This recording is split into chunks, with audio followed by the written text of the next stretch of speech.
Welcome to the Velvet Machete Leadership Podcast.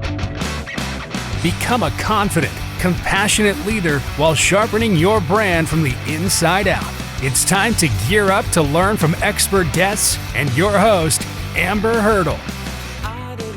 Hey, welcome back. I'm so glad that you have taken the time to listen in or watch this podcast and invest in yourself as you continue to develop as a Velvet Machete leader, a confident, compassionate, and influential leader.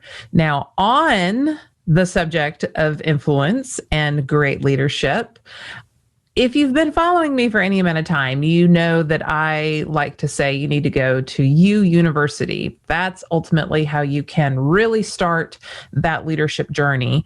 And the first stop on the Velvet Machete leadership journey is to build your personal brand. And so how do you do that? How do you identify what makes you unique? How do you identify how your unique value adds to the bigger picture? How can you position that value? Those are really big questions. So I have different processes that I take clients and listeners through, but the fastest way to really collect data on yourself, and you know I love data, is to take some personality assessments. So psychoanalytic tools have been around for forever. There's all different kinds, and I'm the type of person who will straight up take the Disney princess quiz on Facebook. Like, I don't even care.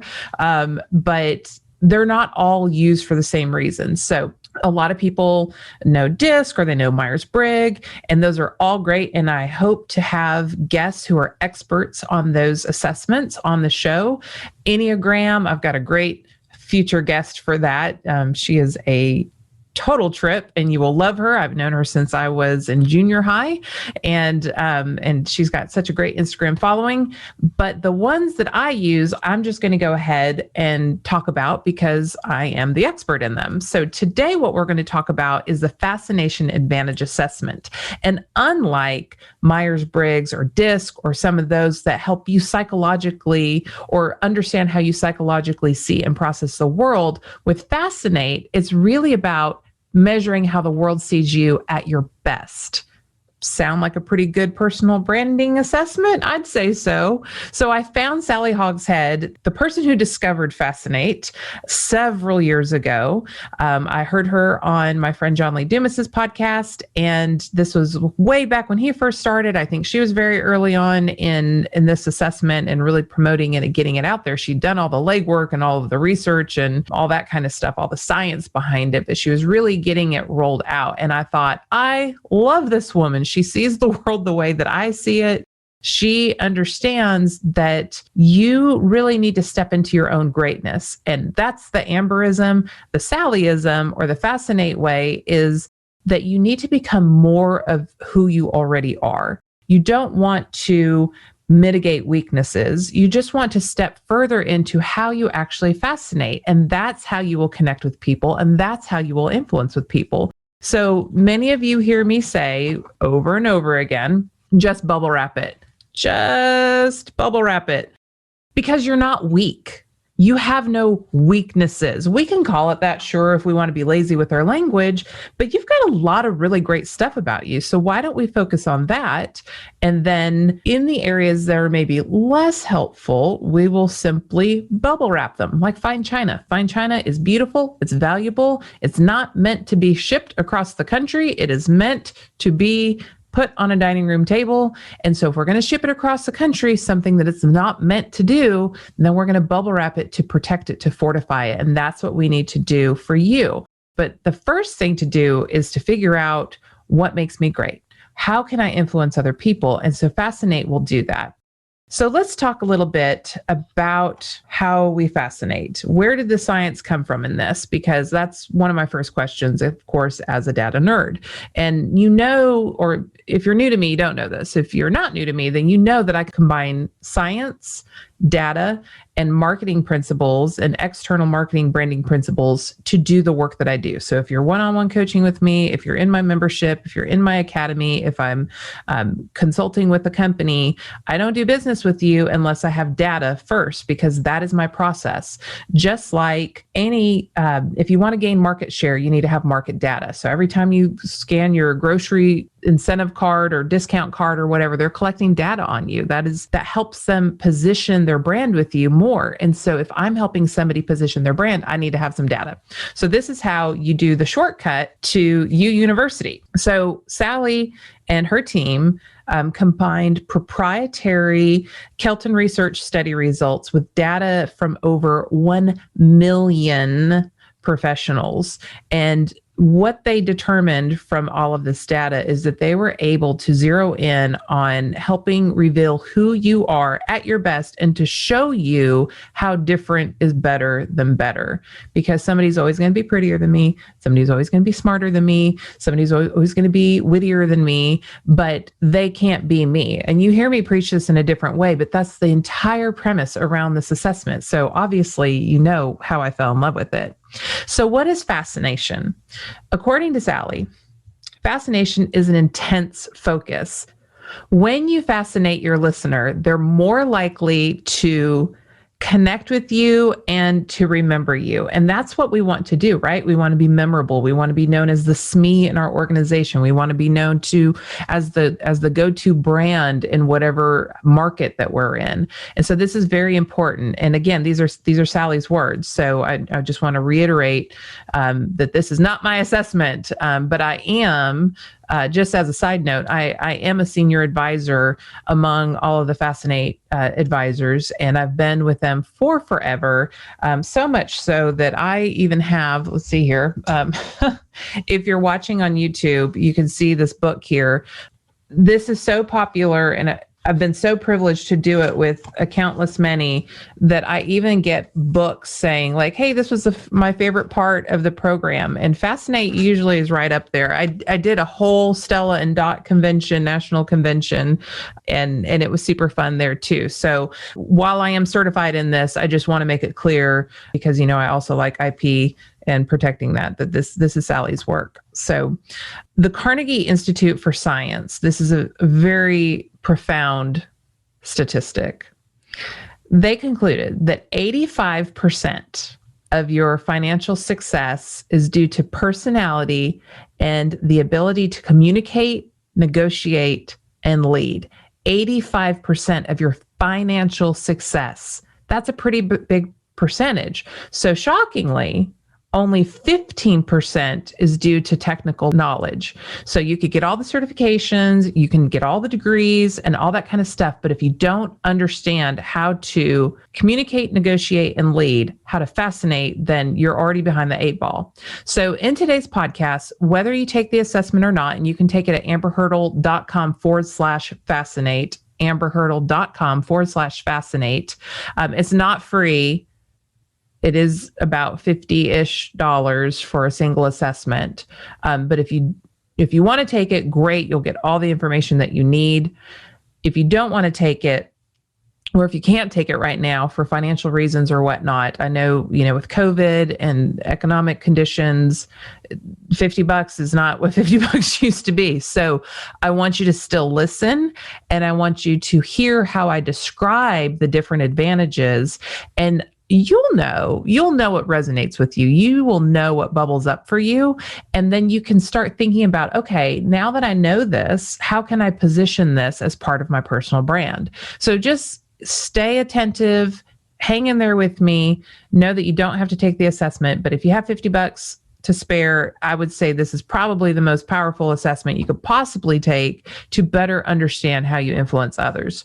So we are going to talk about how to communicate at your best using your distinct advantages. We're going to talk about how sometimes there can be a little bit of a breakdown if you lean too much into it. And we're not going to get deep into that because we don't have time. We want to keep these podcasts as short as possible. We're going to learn how to identify the characteristics of these advantages so so that you can lead and influence other advantages, right? So we'll get into that a little bit later in my Nike example I like to use ad nauseum. And then also you want to know, how can we use these advantages to really put teams together? And we'll talk a little bit about an example there too. So let's dive in to the advantages. Okay, so if you are watching on YouTube, then you get to see this lovely picture with Sally right in the middle there, and some of my Fascinate family, some of her team and other certified advisors. We hung out at her house for a couple days and did some deeper work, and it was super fun. So again, you can only imagine how fascinating all of these people are and how much fun we have when we're together. But really what you need to know today is that there are 7 advantages, and you can remember these pretty easily. It's not like Myers-Briggs, and I love Myers-Briggs. That's one of my favorite ones out there. But, it's like, I'm an ENFP. Well, I do this for a living, so of course I remember that. And, do you know all of your strengths of strength finders? Do you know which one they are? It's just so much to remember. So what I love about Fascinate, there's just 7 advantages. You can memorize them pretty quickly or recall them pretty quickly. So let's talk about the first one. The first one is innovation. So this is the language of creativity and change. When you have innovation and you fascinate through innovation, you change the game with creativity. You are not an in the box kind of person. You're the person on the team that people go to for ideas. You might even be the person on the team who people get a little freaked out about because you might shoot the name. So there's always an upside, and there's always, some things that we need to bubble wrap. But innovation is one that I personally score high in. It's my second. I'm actually tied with that in passion. And the reason why I like to have innovation is because I can look at problems and come up with solutions pretty quickly. So if that resonates with you, if you're like, oh my gosh, yes, I'm always the problem solver, I'm always the person to be creative and come up with solutions, you're probably high in innovation. Now, the second one, passion. That is the language of relationship and emotion all day long. That is definitely me. That's the one I score highest in. With passion, you connect with emotion. That is how we fascinate. So when you are high in passion, that doesn't necessarily mean that you are a warm, fuzzy person.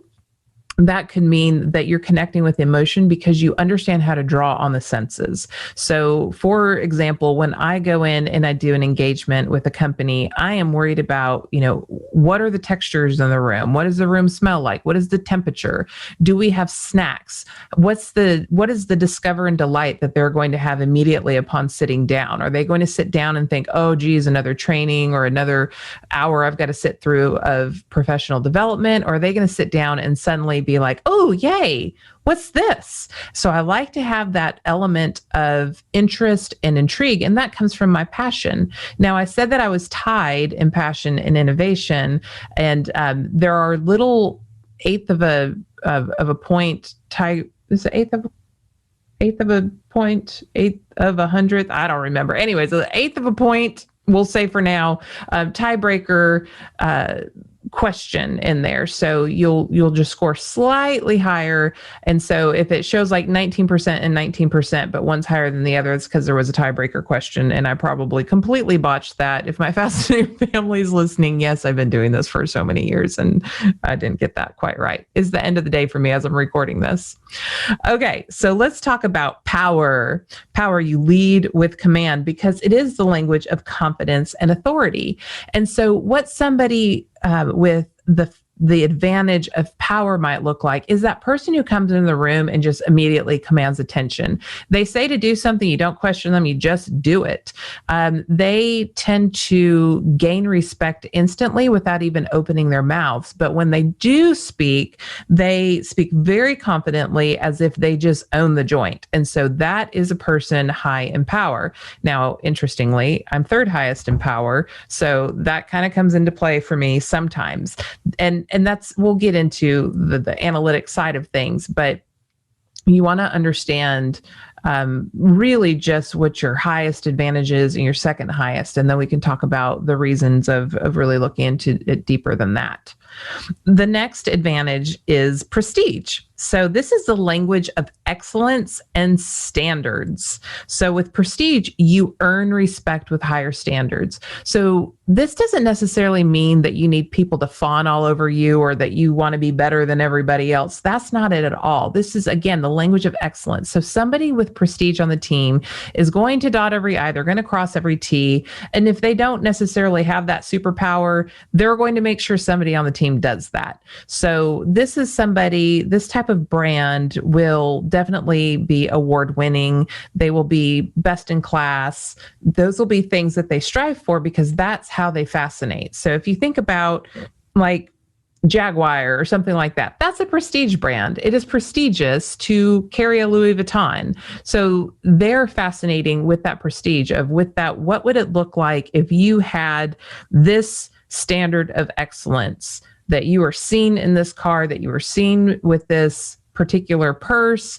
that says something different than, whatever amazing, awesome, cute purse that you got at Target. It just doesn't send the same message. So if you fascinate with prestige, you want to make sure that everything is elevated and you're constantly elevating the game. So innovation changes the game, prestige elevates the game. Trust. Trust is the next advantage, and it's the language of stability and dependability. You build loyalty with consistency. So when I think about financial institutions, I think about trust brands. When I think about my clients who are high in trust, I think about how they just keep things calm and they keep things consistent, and people feel good because they know what to expect with them. And if you're dealing with somebody who's high in trust, then you might want to think about, how can I present this new information in a way that's familiar? How can I draw from the past to bring that forward so that this is something that feels familiar? That is the power of trust. And I personally love to have trust people around me because I tend to be a little bit dormant in trust. Again, I'm high in innovation, so I like to change things all the time, and it's safer for me to surround myself with people who are trust because they will keep things consistent enough for me to continue to build instead of starting from scratch all over again. Any of my entrepreneurs feeling me on that one? Yeah. Okay, let's talk about Mystique. I am fascinated by Mystique personalities. Is the language of listening and observing. Mystique personalities communicate with substance. So if you have somebody with Mystique in your life or on your team, or if you have Mystique, it might look something like this. They just watch everybody go crazy in the meeting. They just observe everyone talking over themselves.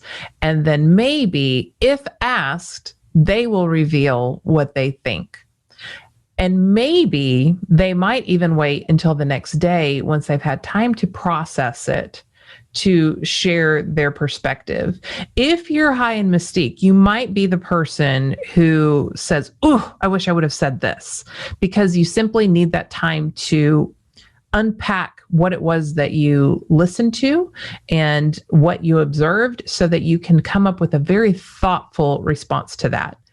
I am dormant in Mystique, meaning I score lowest in Mystique. I'm high in passion, like jazz hands and fireworks. Let's talk it out. Let's spitball and think about ideas out loud. And the Mystique personality really holds back and observes. So I love getting to work with Mystique. Those are the brands that they drop a little hint, and that they have, it's like to be continued, coming soon. They make you want more. They really pull you in with that Mystique. And I find it absolutely fascinating.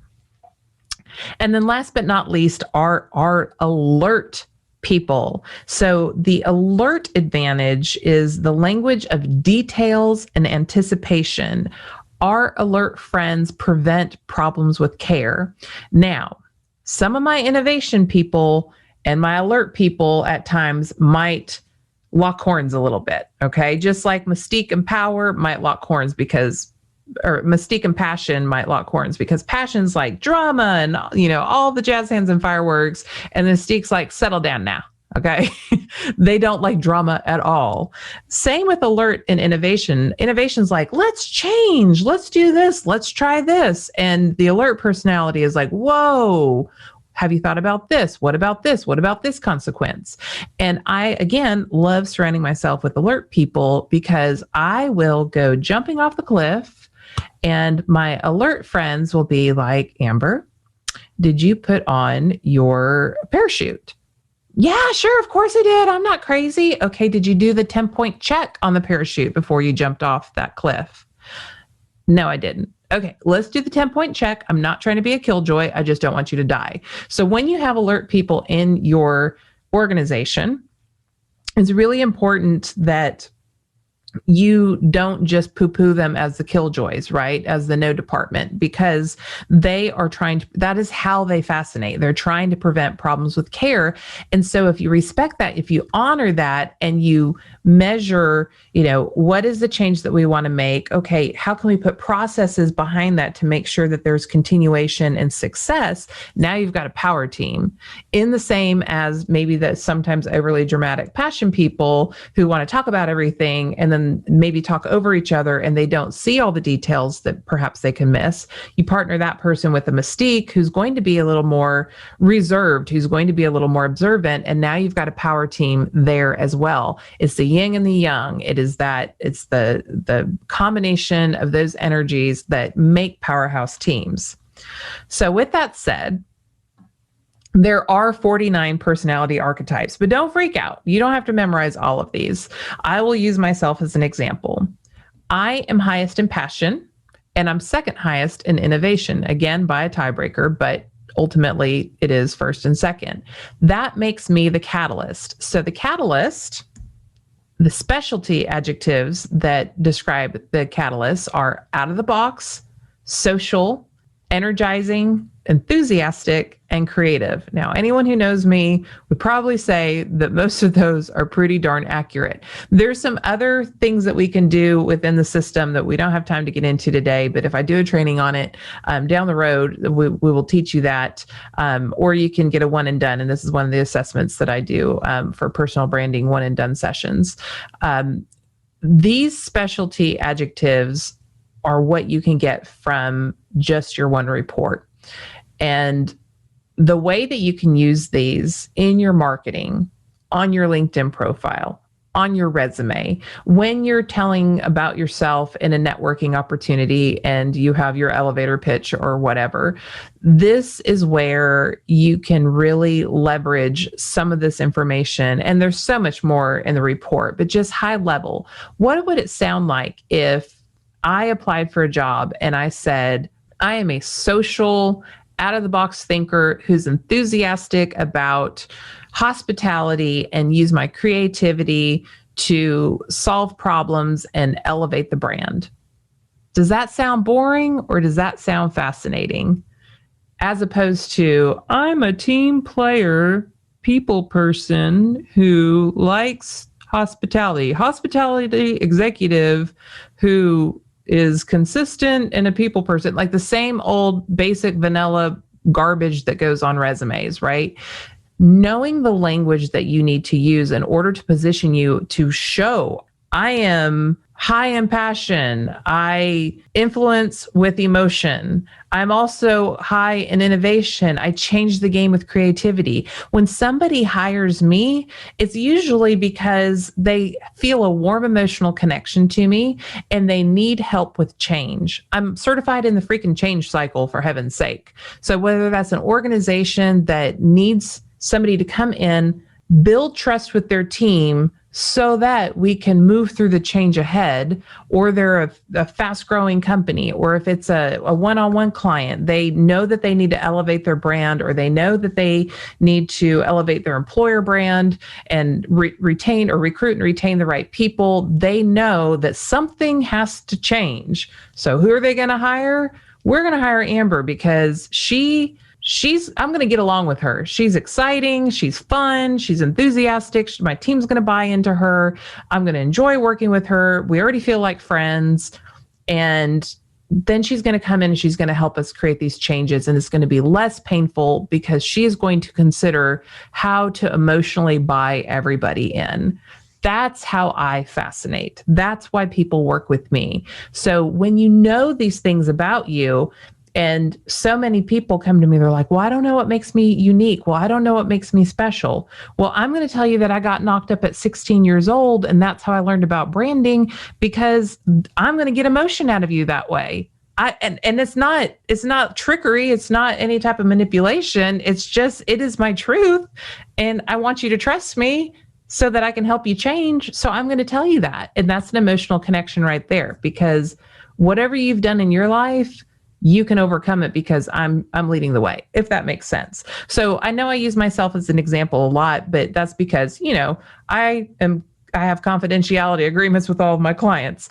That said, hopefully, I think the next episode, we're going to do a live coaching session on Fascinate with two of my clients who have the same profile, but we're going to break down why they're still different, because you do get a breakdown of your particular archetype. And you can see here, if you're on YouTube, the highest and best value of the catalyst. For those listening in, I'll just read it to you. So the highest and best use of somebody like me, not exactly me, but somebody like me who scores highest in passion and innovation. The more opportunities you have to create change, the more others benefit from your archetype's distinct value. With a primary passion advantage, you're most likely to contribute when emotionally involved. Listen, my career has been hospitality, education, fitness, even the companies that I work with now, they tend to be luxury or higher end because they create experiences, because I have to be emotionally connected to my work. So that's something to keep in mind as well. You feed off energy in a room and resist feeling shut off from the heart of the action. Oh boy, is that the truth. Catalysts usually shine in the spotlight. Look at me. I'm on YouTube. I have a podcast. I'm a professional keynote speaker. I can speak in front of thousands. It does not faze me. So you frequently seek personality-oriented careers such as PR, marketing, and customer service. What's not the highest and best value of the catalyst? Well, you're a creative spirit. You often dislike repetitive linear tasks like our trust friends do. So guess who I need to hire to support me to do those things that I suck at? I need to hire those trust people. If forced to adhere to a rigid set of rules, you can become bored and distracted all day long. With the secondary innovation advantage, you excel when allowed to imagine. So if I'm asked to operate in a box, that's not going to fare too well, because I am an out-of-the-box thinker and I often ignore the box entirely. I always say, I don't even know where the box is.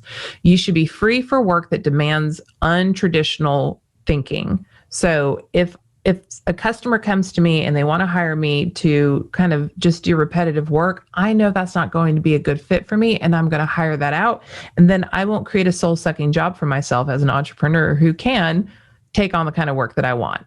So you do get this type of information, but importantly, you also get your analytics page. So if you're on YouTube and you're looking at this, my analytics, then you can see that I am 19% passion and 19% innovation. Again, there is a little tiebreaker that it is 1/8 of a point, I believe, that does that tiebreaker to say, okay, passion is higher than innovation.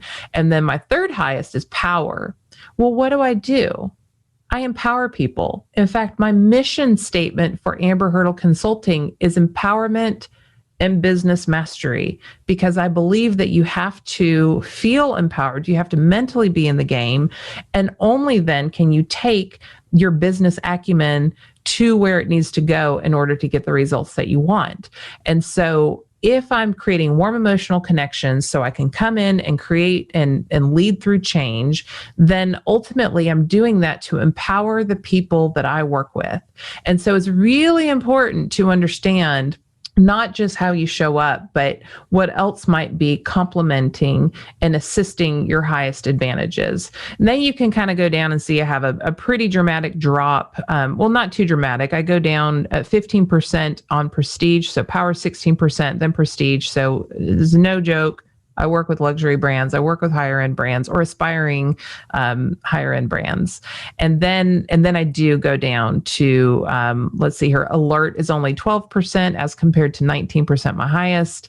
And then I have Mystique and Trust are my lowest two at 9%, again, with the tiebreaker putting Mystique at the very, very bottom. So when I know these things about me, when I know what my dormant advantage is, I know that I am not, even though I was born in Las Vegas, I am not going to have a poker face. I'm passionate. You're going to see my thoughts all over my face, and you're not. If I had to be in a negotiating type setting, I'm like, take it or leave it. That's my sales style. Anybody who's ever done a consultation with me, I'm like, here's what I have to offer. If it's not for you, it's not for you. And if it's not for me, I'm also going to tell you, because I'm not going to try to work for business that's not a good fit for me. So I am the most chillaxed salesperson on the planet, and I'm happy to walk away because I'm like, oh, you've defined your value. Well, I don't see that value, so I'm not going to give you that money. Thank you. There's no wiggle room for me. There's no back and forth. Somebody high in Mystique would be an excellent negotiator because they know how to hold their cards. That's what they're skilled in. So it's important to know where your quicksand is so that I don't show up every day trying to operate in Mystique or Trust. I can bubble wrap that with different opportunities. So that is Fascinate. If you want to take the quiz, again, it's amberhurdle.com/fascinate. And if you're listening and you need to get back to the show notes, then you can always find those at amberhurdle.com/podcasts with an S, because of course we had the Bombshell Business Podcast, and now we are a Velvet Machete Leadership Podcast, and you can get all of that, anything that I mentioned, in the show notes. As always, I'm so thankful that you joined me on the Velvet Machete Leadership Podcast. If you found value in this episode, then please, if you're on YouTube, make sure that you hit the little bell so that you're notified when we put new content out. Make sure you subscribe, like this video, and if you're listening in your favorite podcast app, I would cherish a rating and a review, and share it with your friends. This is super fun. We're going to build on this episode by looking at, again, two of my Velvet Machete Leadership Society members. They're graduates of the Velvet Machete Leadership Academy, and they're really special people. I think that you will enjoy getting to know them and hearing their story and how they've applied their fascination advantages to both their day-to-day they have their day jobs, and then they have their side hustles. So whether you're an entrepreneur or you work for another company, I think you'll find value in that. Thank you again for listening, and I will see you next time. Thank you for tuning in. Mentioned resources can be found at amberhurdle.com. Be sure to leave a rating and review in your favorite podcast app, and subscribe so you never miss an update. As always, thank you to The Coup for our intro and outro music. See you next time.